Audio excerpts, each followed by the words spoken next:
तो दोस्तों आज हम फिर से आपके लिए लेकर आए हैं देश दुनिया की सभी ताजा बड़ी खबरें। फटाफट एक एक कर विस्तार से आपको बताएंगे, तो वीडियो को अंत तक जरूर देखें।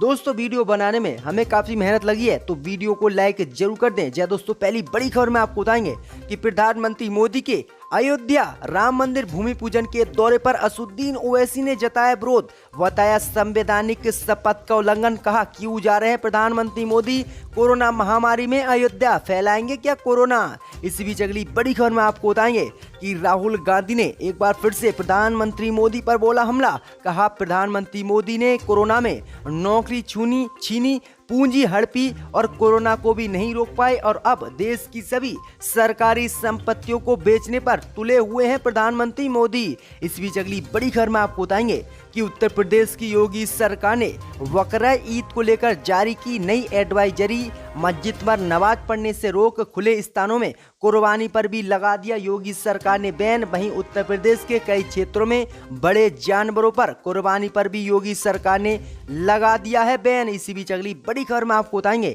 कि बाबरी मस्जिद तोड़ने के मामले में पूरे हुए सभी आरोपियों के बयान, अब कोर्ट सुनाएगा फैसला, जा सकते हैं कई बीजेपी नेता जेल।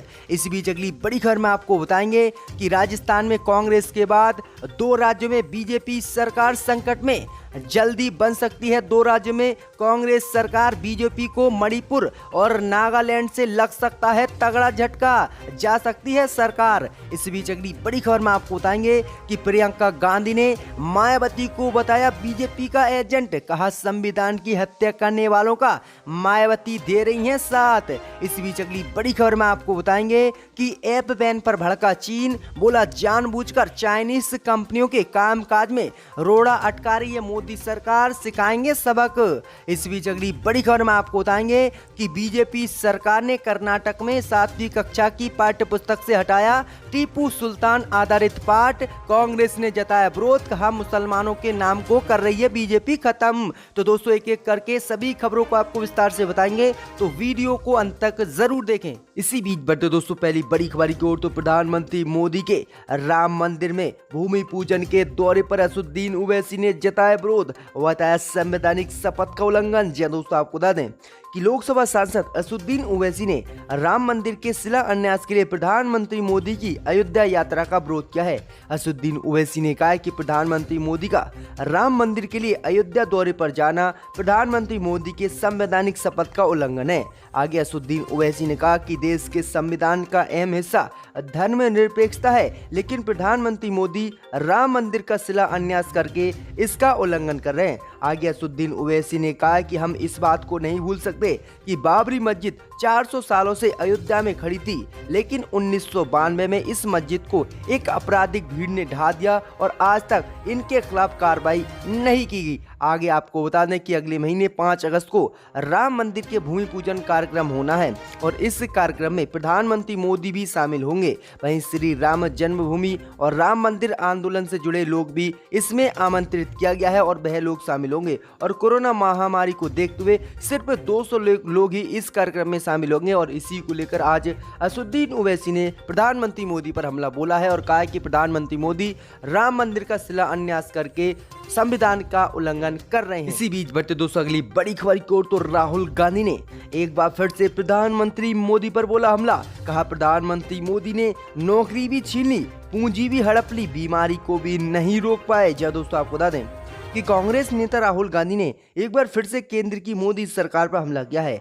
राहुल गांधी ने इस बार प्रधानमंत्री मोदी पर निशाना साधते हुए ट्वीट किया और कहा कि प्रधानमंत्री मोदी ने कोरोना महामारी में हमारी नौकरी छीन ली, बीमारी को भी नहीं रोक पाए और जो हमारी पूंजी बैंकों में जमा थी उसको भी हड़प लिया। और प्रधानमंत्री मोदी किस तरह से देश को बर्बादी के रास्ते पर लिए जा रहे हैं। भाई आगे उन्होंने कहा कि प्रधानमंत्री मोदी वो शानदार झूठे सपने दिखाते हैं जिसे पूरा करना हमारे क्या प्रधानमंत्री मोदी की भी बस की बात नहीं है। तो प्रधानमंत्री मोदी पर यह काफी बड़ा हमला राहुल गांधी ने एक बार फिर से बोला है और कहा कि प्रधानमंत्री मोदी से कोरोना भी नहीं रुका और देश भी बर्बाद कर दिया। और आज प्रधानमंत्री मोदी हर सरकारी चीज को बेचने पर तुले हुए। तो ये काफी बड़ा हमला राहुल गांधी ने बोला है प्रधानमंत्री मोदी पर। इसी बीच बढ़ते दोस्तों अगली बड़ी खबर की ओर, तो उत्तर प्रदेश की योगी सरकार ने बकरा ईद को लेकर जारी की आज एडवाइजरी। मस्जिद में नमाज पढ़ने पर रोक, खुले स्थानों में कुर्बानी पर भी लगाया बैन। जी दोस्तों, आपको बता दें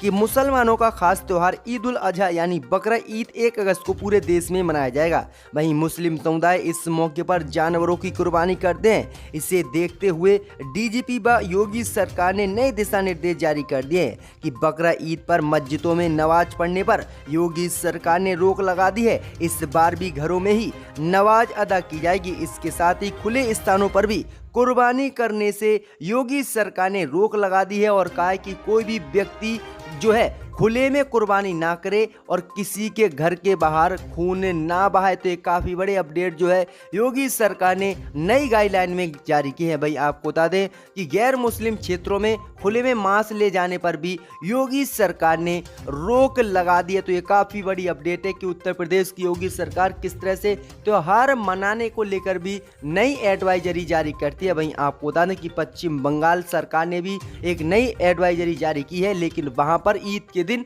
किसी भी रूप से ना लॉकडाउन रहेगा और ना ही किसी चीज पर प्रतिबंध रहेगा और पूर्ण रूप से स्वतंत्रता रूप से बकरा ईद पश्चिम बंगाल में मनाई जाएगी, लेकिन उत्तर प्रदेश में ये पाबंदियां रहेंगी। इसी बीच बढ़ते दोस्तों अगली बड़ी खबर की ओर, तो कांग्रेस के बाद बीजेपी को लगा 2 राज्यों से झटका।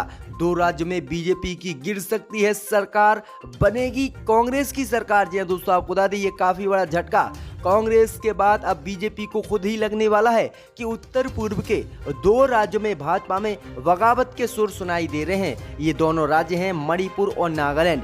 मणिपुर और नागालैंड में बीजेपी सरकार संकट में है और कभी भी इन दोनों राज्य में बीजेपी की सरकार गिर सकती है और कांग्रेस की सरकार बन सकती है। जहां दोस्तों आपको बता दें कि मणिपुर में जहां राज्य के सीएम एन वीरेन सिंह के खिलाफ ही बगावत हो गई है, तो वहीं नागालैंड में पार्टी के नेता प्रदेश इकाई अध्यक्ष तेम जैन इम्मा आलोंग को पद से हटाना बीजेपी चाहती है। इसी बीच बढ़ते दोस्तों अगली बड़ी खबर की ओर, तो बाबरी मस्जिद तोड़ने के मामले में पूरे हुए सभी आरोपियों के बयान अब भेजे जाएंगे जेल। वहीं 30 जुलाई से बचाव पक्ष करेगा दलील पेश। जी दोस्तों, आपको बता दें कि अयोध्या में बाबरी मस्जिद तोड़ने के मामले में सभी आरोपियों के बयान सीबीआई कोर्ट में दर्ज हो गए हैं। वहीं मंगलवार को सीबीआई कोर्ट में मामले में अंतिम आरोपी शिवसेना के पूर्व सांसद सतीश प्रधान के बयान को भी दर्ज कर लिया गया है। वहीं वीडियो कॉन्फ्रेंसिंग के जरिए सतीश प्रधान के बयान को कोर्ट में दर्ज किया गया। वहीं सीआरपीसी की 313 धारा के तहत ये बयान दर्ज हुए हैं। अब मामले में 30 जुलाई से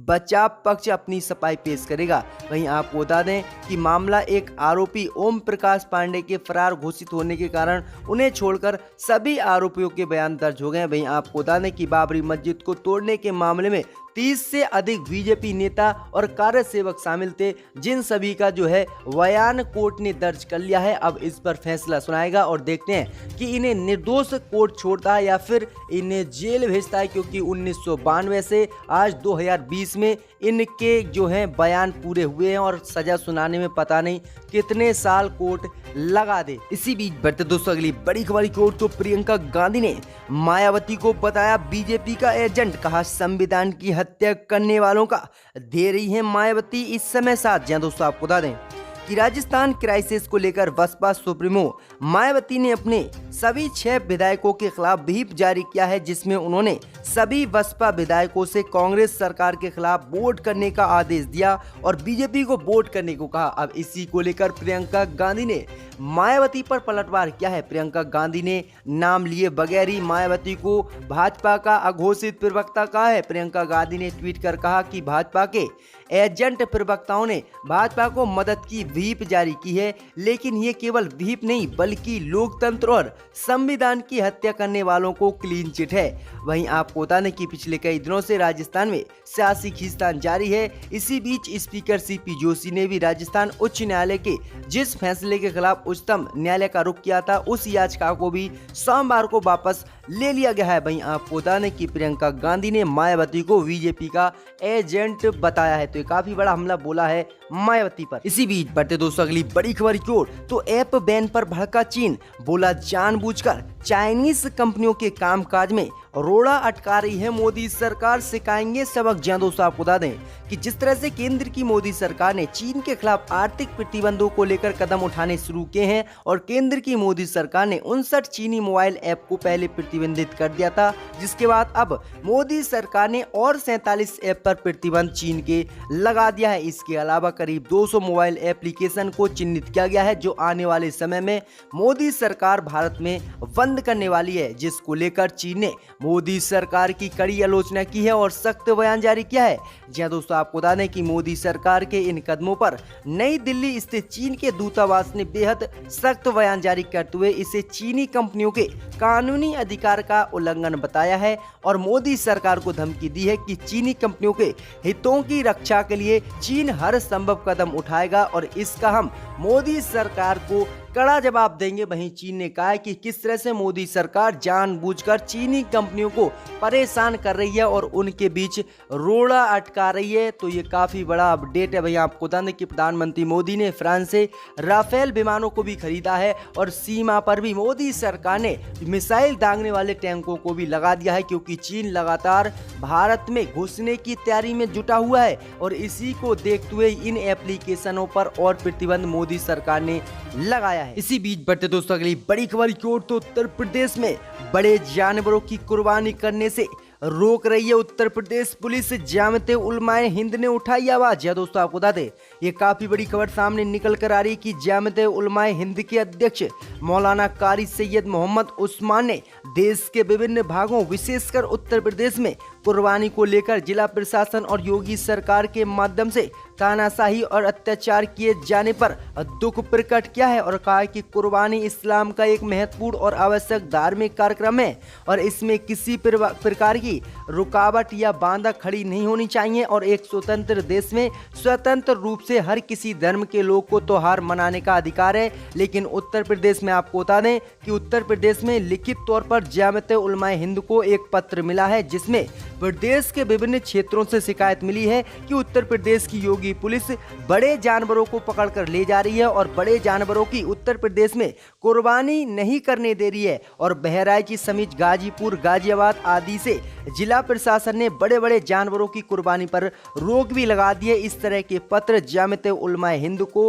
उत्तर प्रदेश से मिले हैं, जिसके बाद जामिते उलमाए हिंद ने बड़ी बातें कही हैं और उत्तर प्रदेश की योगी सरकार पर नाराजगी जताई और कहा कि स्वतंत्र देश में सभी धर्मों के लोग को स्वतंत्र रूप से जो है त्योहार मनाने की आज़ादी है और इस तरह बकरा ईद पर भी किसी तरह की कोई रोक नहीं होनी चाहिए, क्योंकि उत्तर प्रदेश की योगी सरकार ने कई दिशा निर्देश जारी किए हैं जिसमें कई चीज़ों पर पाबंदी लगा रखी है। तो ये काफ़ी बड़ी बात सामने निकल कर आई कि उत्तर प्रदेश में बड़े जानवरों की कुर्बानी पर योगी सरकार नहीं करने दे रही है। तो ये काफी बड़ी घटना है उत्तर प्रदेश में। इसी बीच बढ़ते दोस्तों अगली बड़ी खबर की ओर, तो कर्नाटक में बीजेपी सरकार ने 7वीं कक्षा की पाठ्य पुस्तक से हटाया टीपू सुल्तान का अध्याय, कांग्रेस ने जताया विरोध। दोस्तों आपको बता दें कि मैसूर के 18वीं सदी के शासक टीपू सुल्तान और उनके पिता हैदर अली पर आधारित अध्याय का कक्षा 7वीं के सामाजिक विज्ञान की पाठ्य पुस्तक से कर्नाटक में बीजेपी सरकार ने हटा दिया है और कहा है कि कोरोना महामारी के कारण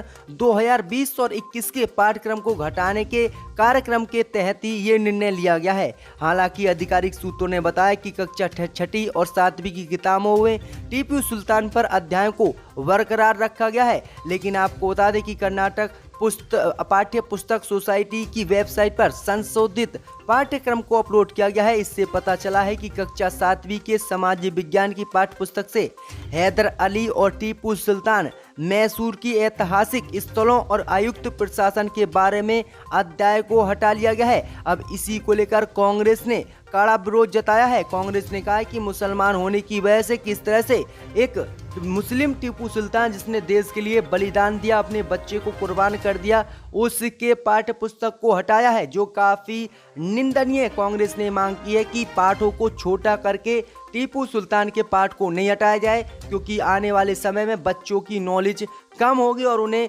इतिहास के बारे में ज्यादा ज्ञान नहीं होगा। तो ये काफी बड़ा अनुरोध और विरोध किया है।